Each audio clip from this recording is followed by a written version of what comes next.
Hello, my name is John Doroyan. This is the third vlog in a series of vlogs for the Media and Culture class under Shannon Sakura. Today we will be covering the readings from Shiara Atik on public displays of transaction and Hua Su on the end of white America. And as for the other textbook, the Rhetorical Act, we will be covering chapter 11, Understanding Evaluation. So, without further ado, let's begin. For the chapter regarding Rhetorical Act, it approaches the act of delivering rhetoric from three given sort of uh, lanes of attack, I guess you could say, or just methods, and actually four, and that is aesthetics, effects, truth, and ethics. And it interestingly outlines different methods through which speeches may be delivered, because each speech has a different objective, and depending on the objective of a given piece of rhetoric, um, the speech can be radically different. So, for example, the artistic standard, that is the aesthetic standard, um, a way of sort of roping in interest is through like a dramatic, almost like grandiose way of delivering the speech, where the line between a piece of art, as in like a theater, and the line between a piece of rhetoric is very much blurred. As for the response standard, it banks on a more pragmatic angle.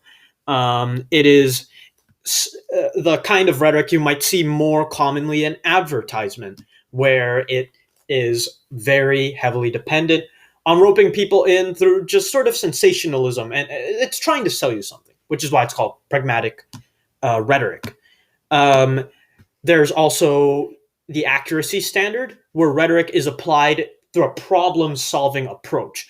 If you notice a societal issue, you would try to deliver rhetoric like this that would be trying to get people to figure out how to solve a problem, to raise a question and say, hey, let's think here. Let's put our heads together. How do we solve this?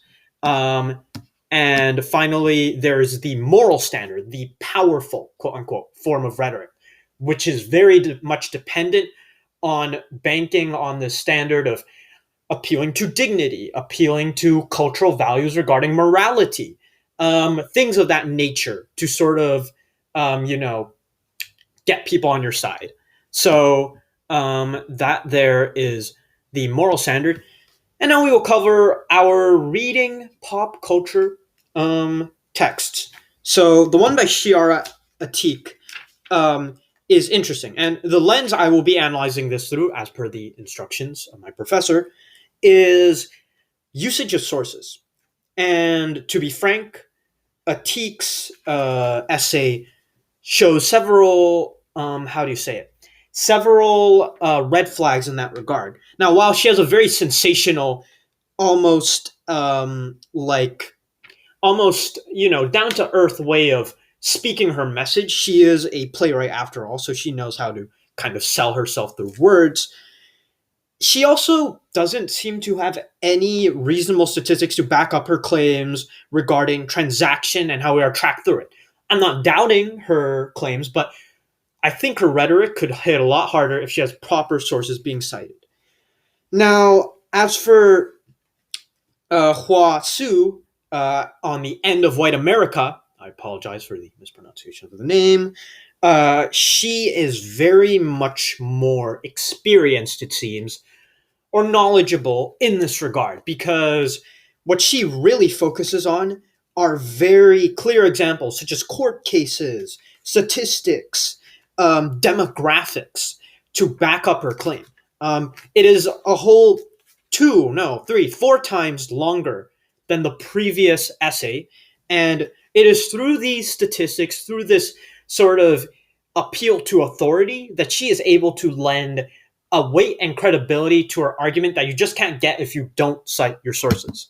So really, lesson of the day here when it comes to rhetoric such as this, always cite your sources.